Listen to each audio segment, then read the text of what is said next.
Coach की बात भी जब सुनूंगा जब मैं कंसिस्टेंट होऊंगा। अगर मान लो मैं खाली कोच की बात सुनूंगा, कंसिस्टेंट नहीं रहूंगा। कंसिस्टेंसी का सबसे बड़ा कारण है और सबसे बड़ा मेन रीजन है कि शुरू से लेके एंड तक बैठना है। जितने भी टॉपिक आज तक हुए हैं, मैं इवन अगर ऑफिस भी जा रहा हूँ या आ भी रहा हूँ या रास्ते में हूँ या घर पे हूँ, तो मैंने क्लास अटेंड की है, हर टॉपिक सुना भी है और उसे अपने अंदर इम्प्लीमेंट करने की कोशिश भी की है। तो अगर आप लोग भी ये करेंगे तो मैं कह रहा हूँ 101% आप लोगों को भी रिजल्ट अच्छा मिलेगा। तो मेरा नाम अभिषेक गुप्ता है, मैं तिजारत से बिलोंग करता हूँ। 4 महीने हो गए, आप लोग 4 महीने से मुझे देख रहे हैं, बट सिंस लास्ट 2 महीनों से मैंने एक्टिविटी करना शुरू किया है कि टॉपिक्स कराता हूँ, एक्सरसाइज कराता हूँ। तो मैं कैसे करा पाया? मेरे कोच के गाइडेंस, मेरी कंसिस्टेंसी और तीसरी सबसे बड़ी चीज मेरा डिसिप्लिन। घर में मिठाई की शॉप है, हर तरह की मिठाइयाँ बनती है, सामने से मेरे निकलती हैं। ऐसी कोई मिठाई नहीं है जो मेरी आंखों के आगे से घर पे बने और निकले ना। बट मुझे अब क्रेविंग नहीं होती, क्योंकि पारिस सर ने जब शुरू में क्लास कराई थी तो एक बार बोला था कि आपको 1 से 1.5 महीना लगेगा आपकी क्रेविंग रोकने में। और मैंने वही किया कि मैंने मुझे बर्फी बहुत पसंद है, महावीर की चीज जितनी भी बनती है मुझे बहुत पसंद है, मैं इतनी खाता था जिसकी गिनती नहीं है। लेकिन आज के टाइम मेरे सामने से चीज निकल जाए, मुझे क्रेविंग होती है तो सिर्फ अब शेक की क्रेविंग होती है या मेरे न्यूट्रिशन की क्रेविंग होती है, मुझे इन चीजों की क्रेविंग नहीं होती।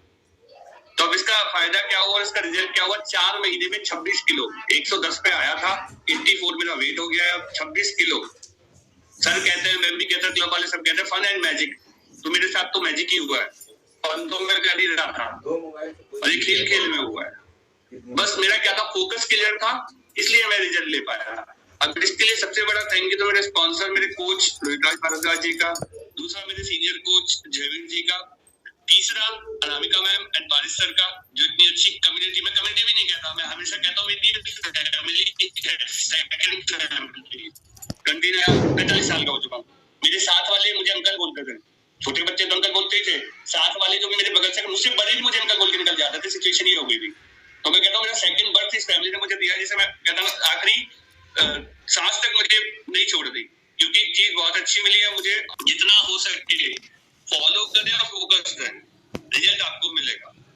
आज का मैंने टॉपिक लिया है हार्ट डिजीजेस का। हार्ट डिजीजेस क्या है? मतलब कि हृदय रोग, हृदय से संबंधित होने वाले रोग हमने सुने तो है, बट ये होते क्या है और ये कैसे होते हैं, इनके क्या लक्षण है, क्या रीजन है, क्या कारण है और कैसे हम इन्हें ओवरकम कर सकते हैं, तो उसके बारे में आज हम जानेंगे।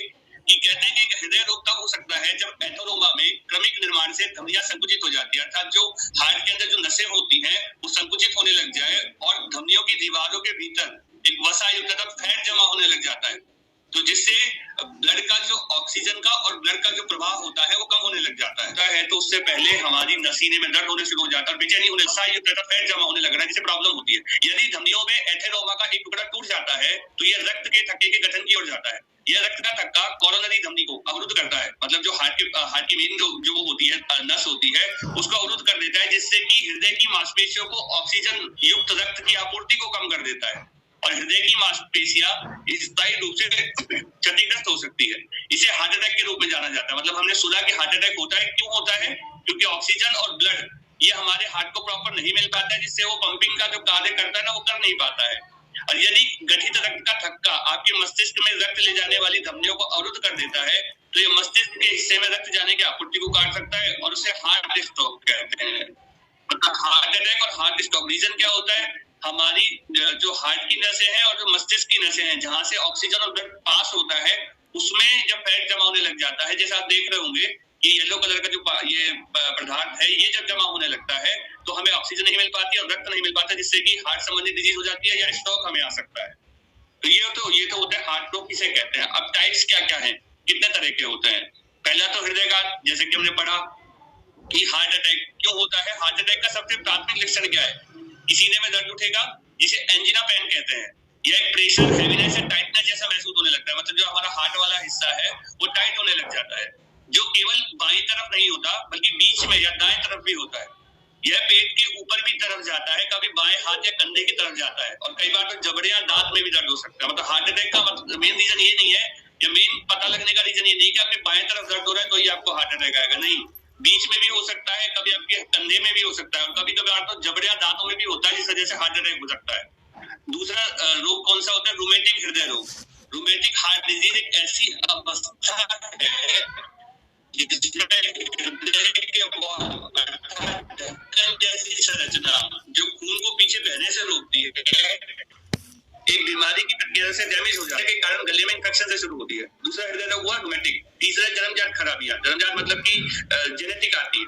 रूमेटिक हार्ट डिजीज एक जिसमें जेनेटिक आती है और मतलब अगर पेरेंट्स में अगर ये चीज हो रही है तो बच्चे में बचपन से ये चीज आ जाती है। पेरेंट्स में नहीं होने की वजह से भी बचपन से ही अगर किसी को जन्मजात है तो भी ये हृदय रोग को माना जाता है। चौथा आता है कोरोनरी आर्टरी रोग। कोरोनरी धमनी रोग एक अवस्था है जिसमें हृदय की मांसपेशियों को रक्त की आपूर्ति आंशिक या पूर्ण रूप से बंद हो जाती है। मेन रीजन यही है कि हमारी जो नसें हैं हार्ट की उसमें ऑक्सीजन और ब्लड नहीं जाने की वजह से हमें हार्ट से संबंधित रोग होते हैं। पांचवा हमारा रोग इसकी वजह से कौन सा रोग है? अर्थीमिया। दिल की अनियमित धड़कन को अर्थीमिया कहता है, जो खतरनाक हो सकता है। दिल एक सामान्य गति से धड़कता है।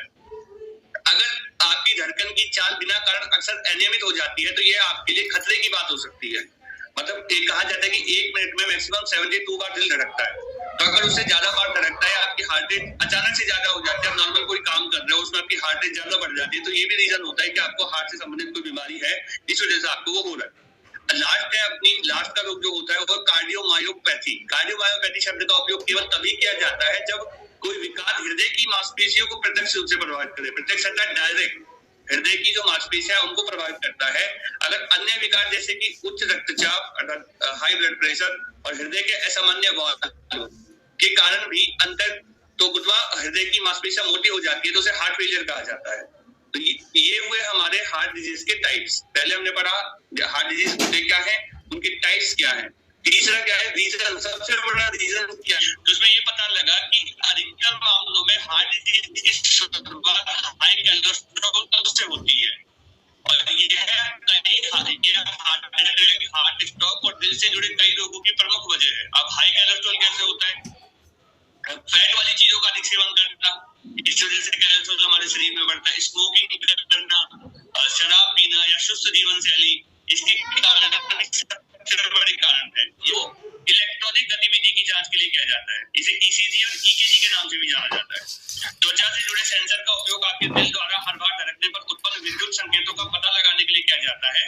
यह संकेत एक मशीन द्वारा रिकॉर्ड किया जाता है। हमने देखा भी होगा, अगर हमें कोई प्रॉब्लम होती है, हम कुछ डॉक्टर के पास जाते हैं तो कुछ डॉक्टर लिख देते हैं कि आप ईसीजी करा लो। तो ईसीजी कराने जब आप लैब में जाते हैं तो हमारे चेस्ट पे दो मशीन लगा दी जाती है और उसकी जो विद्युत तरंगे होती है मशीन पे देख सकते हैं कि उससे पता लगता है कि हमारी हार्ट बीट कैसे बढ़ रही है, कम हो रही है, ज्यादा हो रही है, कहीं बीच बीच में छोड़ रही है, तो वो हमें पता लगता है। दूसरा ट्रीटमेंट का रीजन होता है, साधन है हॉल्टर मॉनिटर। एक ऐसा छोटा सा मेडिकल डिवाइस है जिसे 24 से 48 घंटों में हार्ट की एक्टिविटी को रिकॉर्ड करने के लिए लगाया जाता है कि भाई लास्ट 24 से 48 घंटों में हार्ट किस तरीके से काम कर रहा है। एक डिवाइस की सहायता से हृदय गति को समझने में आसानी होती है। सिर्फ यही नहीं, 24 से 48 घंटों में हार्ट की पूरी एक्टिविटी ईसीजी के जरिए रिकॉर्ड की जाती है। अगर हॉल्टर मॉनिटर टेस्ट को आसान शब्दों में समझे तो इसमें 24 से 48 घंटों के बीच हार्ट बीट कितनी रहती है यह सब स्थिति रिकॉर्ड हो जाती है। मतलब 24 से 48 घंटों में आपकी हार्ट बीट है। जब आप चेक कराने जाते हो, ज्यादा प्रॉब्लम हो जाती है तो डॉक्टर हॉल्टर मीटर से चेक करता है कि आपकी जो 24 घंटे में हार्ट बीट कितनी चल रही है और अगले 48 घंटों में आपकी हार्ट बीट कैसे चलती है, तो उसका उसमें पता लगता रहता है।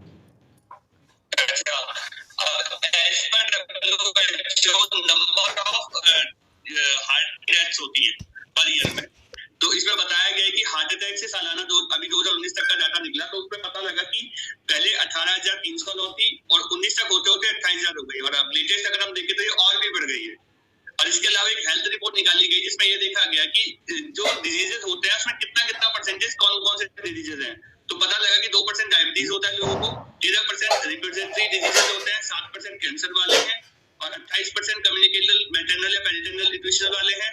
इसके बाद 12% लोगों को डिजीज की वजह से कुछ दिक्कतें हो जाती हैं और 12% लोगों को अदर एनसीडीज की वजह से। लेकिन 26% लोग ऐसे हैं जिनको कार्डियोवास्कुलर अर्थात जो ये हार्ट से संबंधित डिजीजेस है वो होते हैं। तो हमें बहुत एहतियात बरतना है। अगर हमारे साथ भी कुछ ऐसा होता है तो हमें अपने आप को पहले सिक्योर करना है और अगर ज्यादा है तो हमें डॉक्टर से जरूर कंसल्ट करना है। अब आता है कि हर्बल लाइफ में ऐसा कौन सा न्यूट्रिशन है जो हमारी हार्ट को हेल्दी, वेल्दी और हैप्पी रखता है। तो ये है बीटा हार्ट। बीटा हार्ट का हम यूज करते हैं और मैं तो कहता हूँ कि हर किसी को करना चाहिए जिन्हें भी हार्ट से संबंधित कोई इश्यूज होता है। बट अपने कोच से सलाह करके उनसे कंसल्ट करके इस चीज का यूज करें।